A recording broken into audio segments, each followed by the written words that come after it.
Hey coucou tout le monde, c'est Yoga Zaza. Du coup je reviens dans cette vidéo pour vous parler de mon anorexie car j'ai lu un commentaire qui m'a fait énormément plaisir d'ailleurs et qui me disait de raconter mon histoire et je lui ai répondu que oui, je le ferai volontiers avec plaisir, même si c'est encore un petit peu douloureux de parler de cette période pour moi.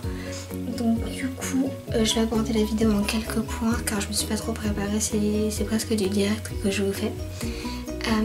Donc du coup on va commencer tout de suite. Donc, ma perte de poids ça a été en 2014-2015. Été 2014 du coup, je vous ne dirai pas le pourquoi du coup moi j'ai eu cette énorme perte de poids, c'est encore beaucoup trop douloureux pour moi. Donc du coup ce qui s'est passé c'est que j'avais de moins en moins d'appétit, je mangeais de moins en moins, je réduisais beaucoup les doses de mon alimentation. J'avais extrêmement de mal à manger en famille, donc avec ma famille, mon père, ma mère, voilà quoi.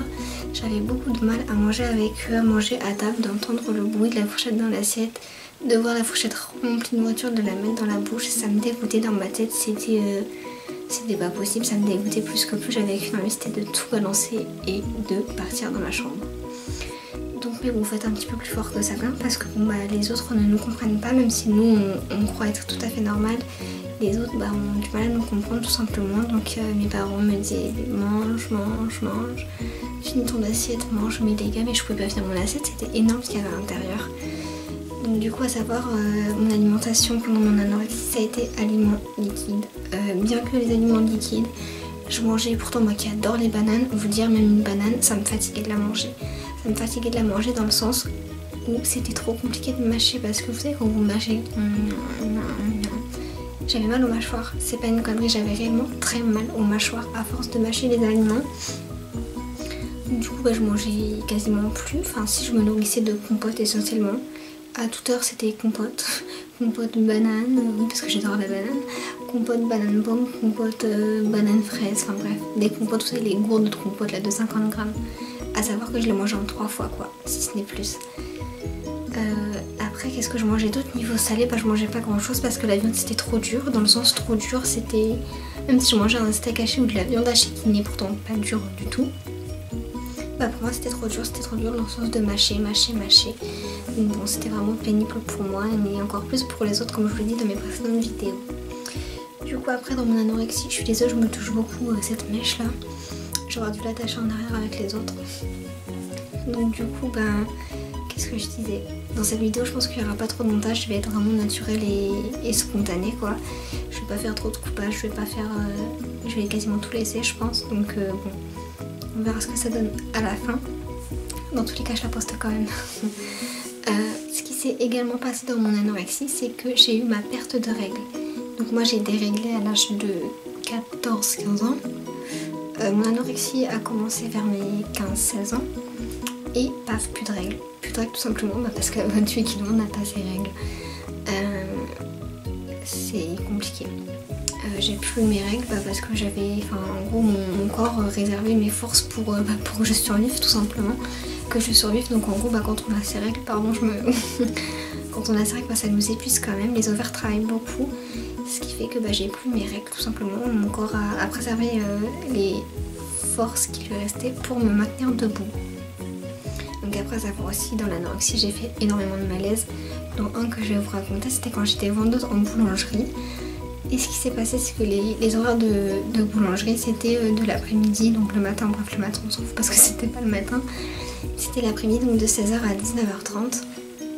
Et ce qui s'est passé c'est que je suis arrivée donc à 16h à la boutique, j'ai fait tout le ménage qu'il y avait à faire, le remplissage des rayons, enfin bref tout ce qu'il y a à faire dans une boulangerie quoi. Et ce qui s'est passé c'est qu'en fait il y avait mes deux patrons qui étaient à côté en train de discuter avec une personne. Et moi j'étais au comptoir, j'avais fini en fait, si vous voulez je me suis juste posée 5 minutes, j'étais affalée sur le comptoir et je regarde mes patrons et je leur dis je me sens pas bien. Et à partir du moment où j'ai dit je me sens pas bien, en fait il y avait mes deux jambes là qui étaient, on va dire ça c'est le sol et ça c'est mes deux jambes. Donc j'avais mes deux jambes qui étaient comme ça sur le sol et au moment où j'ai dit je me sens pas bien, mes genoux ont fléchi et là, ciao. Ouais. Et donc du coup ce qui s'est passé c'est que je me souviens pas trop. Je me réveille allongée dans le canapé de chez mes patrons du coup. Enfin je dis mes patrons mais c'était mes anciens patrons en fait. C'était en 2015-2016 je crois. 2015.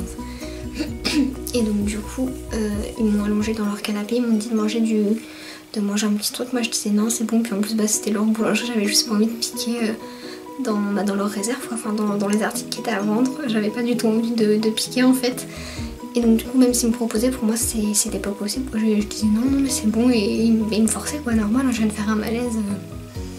Donc bah ils m'ont donné, mon ancienne patronne, je me sens, m'a fait beaucoup rigoler à ce moment-là. Parce qu'en fait elle me dit tu veux des fraises, et elle m'appelait Chouchou, elle me dit tu veux des fraises Chouchou, et moi je dis bah non et tout.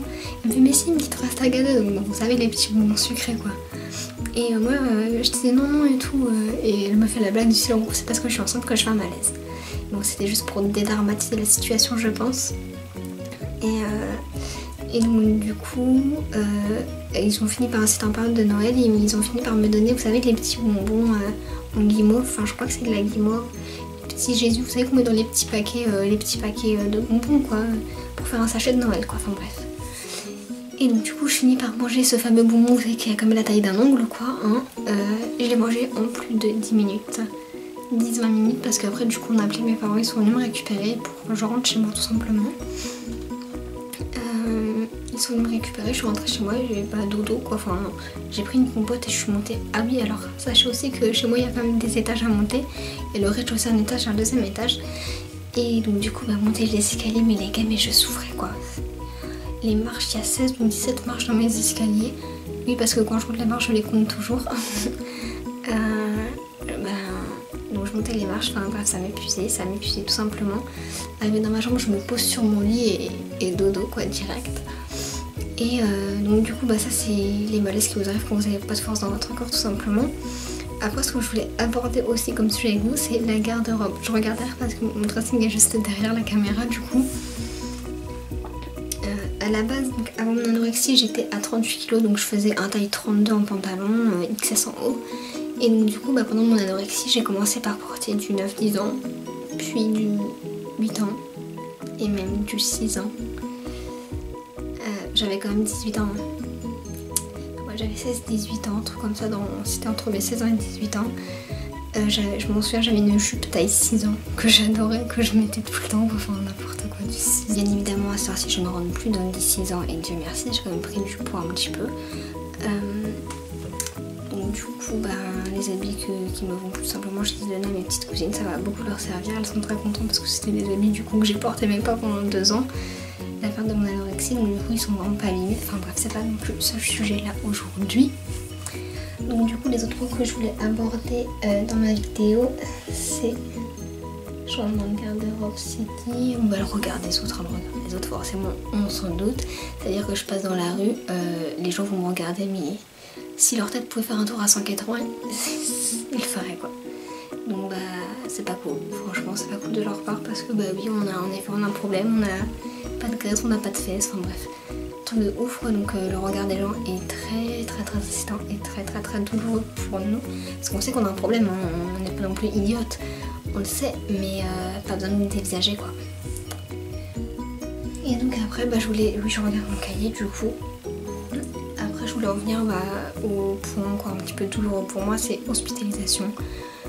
Pendant ma période de à peu près 2-3 ans d'anorexie, j'ai quand même fait à peu près 5 d'hospitalisation par an, donc bah, c'est des sous-perfs, des très mauvais souvenirs pour moi du coup. Mon père venait tous les soirs me voir à l'hôpital, enfin trop gentil quoi, mais c'est douloureux, hein, je vous cache pas que c'est douloureux. Donc du coup bah, c'était avec la perfusion, donc bah, je me prenais dans l'hôpital avec mon pied de perfusion accroché dans le bras. Enfin, la catastrophe quand j'y repense, mais pourquoi quoi? Je me demande vraiment pourquoi des fois. Bon c'est le passé, voilà, comme je l'ai dit également dans mes précédentes vidéos, on ne peut pas changer son passé, c'est bien dommage d'ailleurs. Donc du coup bah, c'était hospitalisation, j'ai fait des hôpitaux normaux, l'hôpital du coin, j'ai fait des hôpitaux beaucoup plus spécialisés dans le domaine. Donc voilà, je suis restée sous perfusion. Pareil, les infirmières de l'hôpital étaient adorables, c'est vraiment des amours. Elles me disaient à chaque fois oh, si t'as faim, tu vas dans la cuisine et tout, tu demandes et tout. Je dis oui, tu parles, je sais même pas quoi ressemblait la cuisine. Donc du coup voilà. Et après donc pour me sortir de cette drôle de phase, ce que j'ai fait c'est que, je sais pas si je vous ai encore dit ou pas, parce que je blablate, je me perds dans mes blablatages. Je suis allée à un hôpital qui s'appelle la Maison de Solène à Paris, donc un hôpital spécialisé dans... Bon, là-bas c'est pour ados, moi j'avais déjà 18 ans, mais ils ont quand même accepté de me prendre car ma mère avait fait un superbe courrier avec ma vie, quoi, tout simplement, et donc ils avaient quand même décidé de me prendre. Donc là c'était sur rendez-vous, c'était pas une hospitalisation. Et donc du coup j'avais eu plusieurs rendez-vous avec cette docteure, donc une psycho, je ne sais quoi. Oui, parce que je l'ai vu plein. Et donc du coup on a pris rendez-vous avec cette médecin géniale, je l'adorais, c'était une femme très sec, mais elle m'intriguait, j'adorais cette dame. Et donc du coup on a eu plusieurs entretiens, donc elle et moi, tout ça. Moi à chaque fois c'était que je me déshabille, que je mette sur la balance et tout, le moment le plus douloureux de la séance. Et donc du coup un jour j'arrive dans son cabinet et tout, on discute, et là en fait elle me regarde dans les yeux et elle me dit que je suis en train de me laisser mourir à petit feu. Ça fait très mal quand un médecin vous dit ça. Moi je crois que j'ai pleuré, sur le coup j'ai pleuré parce que c'est pas du tout ce que je voulais. Dans le sens où je voulais pas mourir, quoi. C'était pas mon but, pour moi ça... Enfin, même si à l'époque dans ma tête j'avais vraiment une vie de merde que je voulais en finir, mais en fait non, pas du tout. Quand le médecin m'a dit ça, ça m'a fait déclic. Je suis sortie de l'établissement, j'étais avec ma maman à ce moment-là, celle qui m'a emmenée au rendez-vous. Je suis sortie de là, bon j'ai rien dit à ma mère, hein. Je parlais pas trop à cette époque. Et donc du coup ce que j'ai fait c'est que dans ma tête ça avait explosion, changement de vision, etc. Et donc du coup en rentrant à la maison je me suis forcée à manger. Bon je peux pas dire que j'ai mangé quelque chose de bien consistant et tout entier. Non, dans le sens où par exemple mes gourdes de compote, au lieu de me les manger en 3-4 fois, j'essayais de les manger en une fois. Donc oui, je mettais plus de 40 minutes à manger un tube de compote, oui. Mais ça m'a aidé dans le sens où à chaque fois que je me disais j'ai plus faim, parce que vous savez quand vous perdez du poids, votre estomac rétrécit beaucoup, donc du coup ça fait estomac taille noisette. Et donc du coup pour grossir tout simplement il faut réussir à élargir cet estomac, donc le gaver si je peux dire ça. Donc du coup me gaver, non c'est vraiment un mot trop moche, gaver qu'on n'est pas décevant, je peux pas dire ça. Donc du coup ce que j'ai fait c'est que je me suis forcée à manger tout simplement. Je me disais même si j'ai plus faim, encore un tout petit peu ça peut pas me faire de mal. Donc après ce que je faisais aussi, donc du coup moi je buvais beaucoup d'eau pour remplir mon estomac en fait. Donc c'était pas la nourriture, donc ça me dégoûtait pas. Et je buvais en pensant que ça pouvait comment dire, je sais pas si vous comprenez mes gestes, mais en gros que mon estomac reprenne un petit peu du volume, quoi, comme je l'explique très bien. Donc du coup voilà. Et ce qui s'est passé c'est que à l'heure d'aujourd'hui je suis toujours pas à mon poids, j'ai toujours pas récupéré mes 38 kilos du début de l'histoire. Je suis à 35, 36, ça dépend des jours, enfin plus 35 entre, 35 quoi. 35,8, 35,6 ça dépend. Et donc du coup Master 6, ce que je fais c'est que je me force en fait à manger. Par exemple j'arrive à manger des doses normales maintenant, ça me pose plus de soucis. Je suis plus du tout dégoûtée par la nourriture, je peux manger des repas en famille sans aucun problème. Mais du coup moi ce que je fais c'est que par exemple quand je suis devant mon assiette, je mange normalement, hein.